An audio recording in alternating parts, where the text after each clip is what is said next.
Let's mic, देश का मिजाज, नॉर्थ ईस्ट। देश का मिजाज खबरें भारत के उत्तर पूर्वी राज्यों से।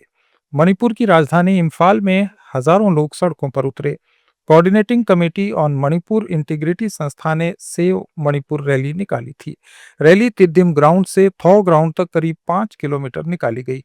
प्रदर्शनकारी मणिपुर की सीमा या प्रशासन में कोई बदलाव नहीं होगा, राज्य अविभाजित रहेगा के नारे लगा रहे थे।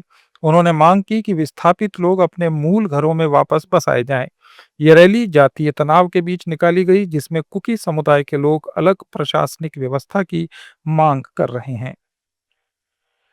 असम सरकार ने पीएम श्री स्कूलों के बच्चों को ऑक्सफोर्ड यूनिवर्सिटी प्रेस की इंग्लिश असमिया डिक्शनरी देने का फैसला लिया है। इसको लेकर राज्य के पब्लिशर्स में काफी गुस्सा है। सरकार ने 5.5 करोड़ रुपए की 74,000 डिक्शनरीज खरीदने के लिए जेम पोर्टल पर टेंडर निकाला है।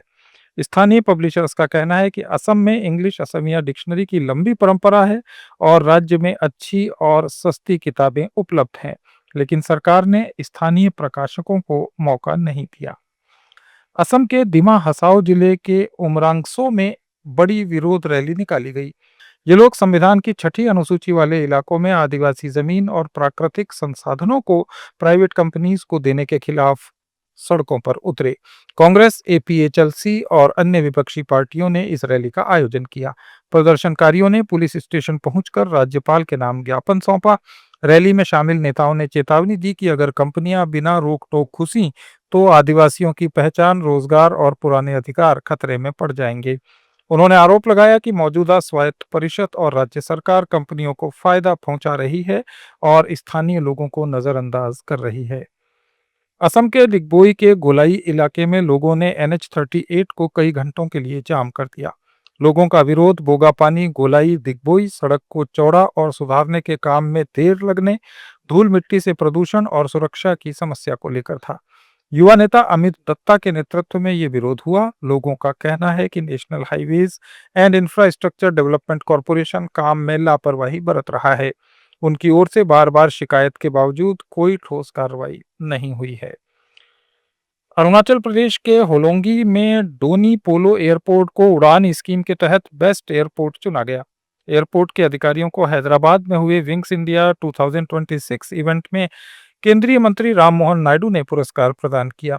एयरपोर्ट अथॉरिटी ऑफ इंडिया की ओर से बनाया गया ये एयरपोर्ट 2022 में शुरू हुआ था। यहाँ से दिल्ली और कोलकाता के लिए नियमित उड़ानें संचालित होती हैं। असम जतिया परिषद ने बीजेपी पर जोरदार हमला बोला। परिषद के महासचिव जगदीश भुयान ने एक प्रेस कॉन्फ्रेंस में कहा कि 2014 से राज्य की बीजेपी सरकार बाढ़ रोकने और अवैध विदेशियों को बाहर करने के वादे करके लोगों को गुमराह कर रही है। उन्होंने अमित शाह और मुख्यमंत्री हेमंता बिस्वा शर्मा पर आरोप लगाते हुए कहा कि चुनावों से पहले बार बार वादे किए गए, लेकिन कोई प्रभावी कदम नहीं उठाया गया। हाल ही में अमित शाह के असम दौरे में भी पुराने वादे दोहराए गए थे। वहीं मणिपुर कांग्रेस के अध्यक्ष केशम मेघचंद्र ने कहा कि राज्य सरकार विस्थापित लोगों को समय पर और ससम्मान वापस बसाने में विफल हो रही है। मेघचंद्र का ये बयान मुख्य सचिव के ऐलान के बाद आया, जिसमें उन्होंने मार्च तक 10,000 परिवारों को बसाने की बात कही थी। एक्स पर एक पोस्ट में मेघचंद्र ने लिखा कि सरकार की ये विफलता गंभीर लापरवाही है और राज्य के लोगों की उपेक्षा हो रही है। नागालैंड के मुख्यमंत्री निफ्यू रियू ने कल पुराने मैनुअल जन्म और मृत्यु प्रमाण पत्रों को डिजिटल करने की औपचारिक शुरुआत की। अब राज्य में इन सर्टिफिकेट्स का रिकॉर्ड पूरी तरह ऑनलाइन होगा। रियो ने कहा कि इससे सेवाएं तेज और सही होंगी, लोगों को आसानी से दस्तावेज मिलेंगे और राहत मिलेगी। उन्होंने नागरिकों से अपील की कि जन्म मृत्यु समय पर दर्ज करें। ये कदम भारत सरकार के रजिस्ट्रार जनरल के निर्देश पर उठाया गया है। ये थे नॉर्थ ईस्टर्न स्टेट्स के कुछ अहम समाचार। अपडेट्स के लिए जुड़े रहिए लेट्स माइक के साथ। आप सुन रहे थे let's make more than radio. Follow कीजिए हमें हमारे सोशल मीडिया प्लेटफॉर्म्स पर। It's time for news. It's time for more than radio. Presenting the first radio news app, Let's Mic.